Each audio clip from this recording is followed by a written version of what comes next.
Hi bazala bami Zitho, welcome to Nkosi Nomagajeni. I am Umagajeni. So bazala bami, it seems like there is trouble in paradise between Usamgelo Shezi and wife yakhe Umbali. Guys, Usamgelo Shezi and Umbali, they have been saying on the internet they are dating, but a lot of people they are thinking that it's just a fake relationship, just doing this for e-content. I remember there's a girl lawyer Ogewa Tangama, is it Tama Praises?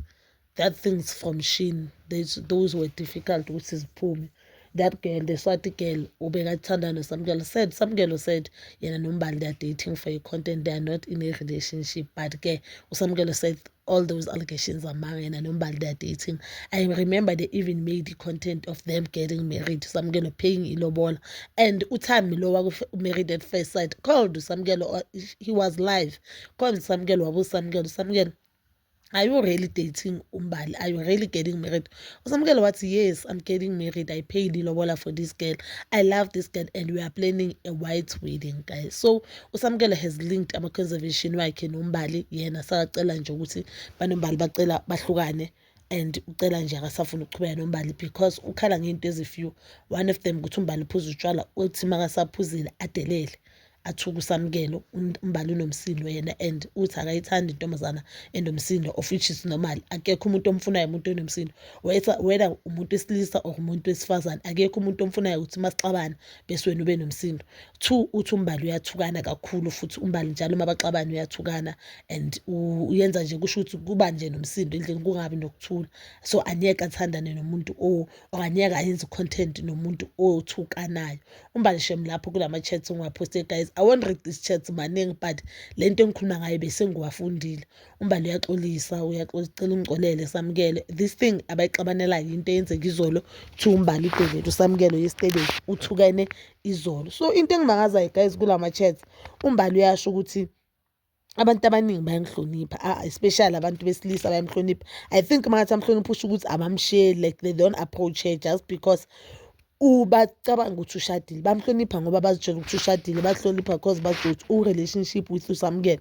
And I love that ukuthi uMbali uyayisho ukuthi abantu abaningi bayangihlonipha kodwa mina nawe asizenzi izinto zabantu abathandanayo.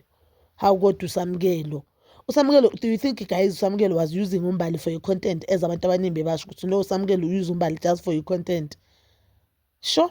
usamkelo uthi yena bongeke azakwazi ukuthi ayenze inhlofihlofi noMbali ngoba vele manje ngabe uMbali sekayamthuka, uvikela isithunzi sakhe ngoba maba sebahlukana abantu izabe sebathi uyuze uMbali walala noMbali mabaceda lapho sekalahla uMbali. Ingakho yena bakangayenzi inhlofihlofi noMbali bekayingayenzi into zabantu abathandanayo, izinto ezenziwa abantu abathandanayo noMbali ngoba usaba ukuthi uMbali uzomthuka or uzothi makasacedile isidima sakhe. Basically uthi ulwela ibrand yakhe la.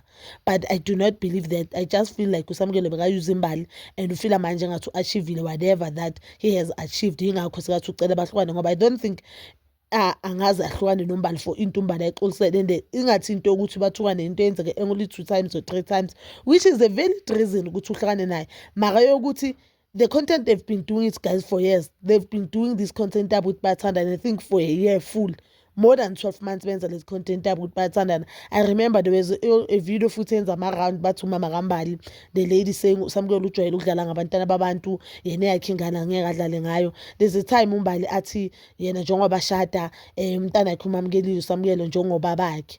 Hey guys, abantu izinto abazenza for content, but that means umshado ucanceliwe. The white wedding that they were planning is cancelled and usamkelo noMbali sebahlukene ke. Asazi bahlukene kanjani ngoba bangazenza izinto zabantu abathandanayo ngoba usamkelo umbona ukuthi umanipulate uMbali kanjani.